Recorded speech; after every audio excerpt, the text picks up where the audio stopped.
All right, so welcome back to my channel, everyone. So now this will be the last part of our verbal communication expressed as cultural views of gender as part of the category. Okay, now, um, as you can see here, we will be on the last subcategory, which is the language allows self-reflection. Have you tried doing self-reflection most of the time? Or are you even um, tried doing so after you already know who and what you are? Did language even affected you in a way that you triggered like something like you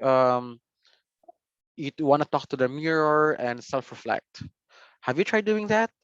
Okay, so comment a comment section below if you've tried so. All right, okay. Now, because we are symbol users, that's true, we name not only the phenomena around us, but also ourselves. For instance, one alternative to traditional sex typing is androgyny. Okay, androgyny, people possess qualities that culture defines as masculine and feminine instead of only those assigned to one sex. Androgynous women and men are, for example, both assertive and sensitive, both ambitious and compassionate. Many women and men decide not to limit themselves only to those qualities that society associates with one gender. Androgyny or androgynous people are, they tend to have the same traits as men and women, but they're not considered as part of the LGBT. They're not. Okay. If you're trying to look for some Hollywood actress, or actors, some of them are androgynous. Like for example, let's just say, do you know the woman who played in the Doctor Strange movie? Okay, the mentor of Doctor Strange. Okay, or the, let's just say, the uh I forgot her name, but yeah, the one who played in Snow White and the Winter or the Snow Queen. Yeah, like Ravenna. Okay, so they are examples of androgynous people. They possess both qualities of masculine and feminine, but they are not automatically hermaphrodite. Hermaphrodite means you as a person, you have both genitals of the sexes, and you have both uh, physical traits of both sexes. No, it's not like that. Androgyny is really more on your traits. Okay, that's why, as you can see here, for example, androgyny or androgynous women is both assertive and sensitive. Okay, so don't be confused with that. Androgynous people are not necessarily be part of the LGBT or hermaphrodite. They have both same sexes traits.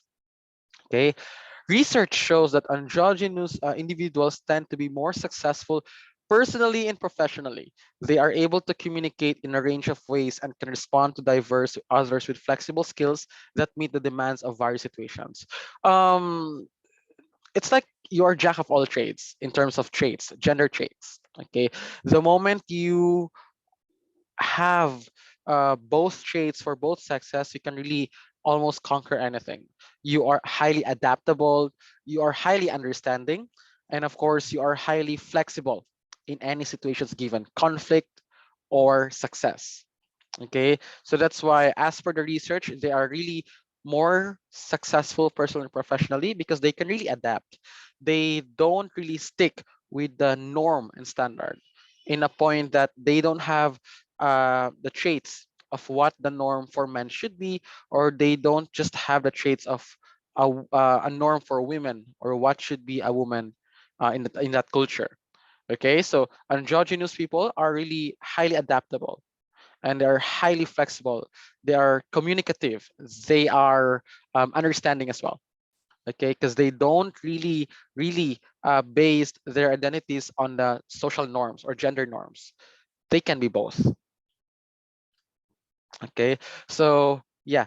androgynous women and men have higher self-esteem and are better adjusted personally than sex type individuals. That's what I was trying to say earlier. In the workplace, androgynous individuals are more flexible and effective in interacting with a range of people. Androgynous individuals and feminine type individuals of both sexes have happier marriages than masculine type individuals. It makes sense, and are more likely to be successful in their professional and personal lives than are sex type individuals, because again, they're highly adaptable, they are highly adjusted, they're very flexible. Imagine if you can have both traits of the sexes, you can really be fluid in any situation or in any type of people. Okay, so that is really the advantage of that. So have you asked yourself, maybe you are part of the androgynous people then? Maybe not because you're highly adaptive and at the same time sensitive, or not because you are having both traits of the sexes. It doesn't mean that you are automatically androgynous. Sometimes it's also it's not just self-perception. It's not just it's not just all about you having emotions that can really understand anything, but it's also how you really treat yourself and how you express yourself. Again, the soji, okay, you have this gender expression as well. Okay, so androgynous could also be on that part. All right, very short and simple. And this is the last part of the verbal communication expresses cultural views of gender. Again, if you have any questions, you can always ask it to me. And of course, please do not forget to hit that subscribe button there. And of course, as always, like and click the bell button for more notifications. Bye and see ya.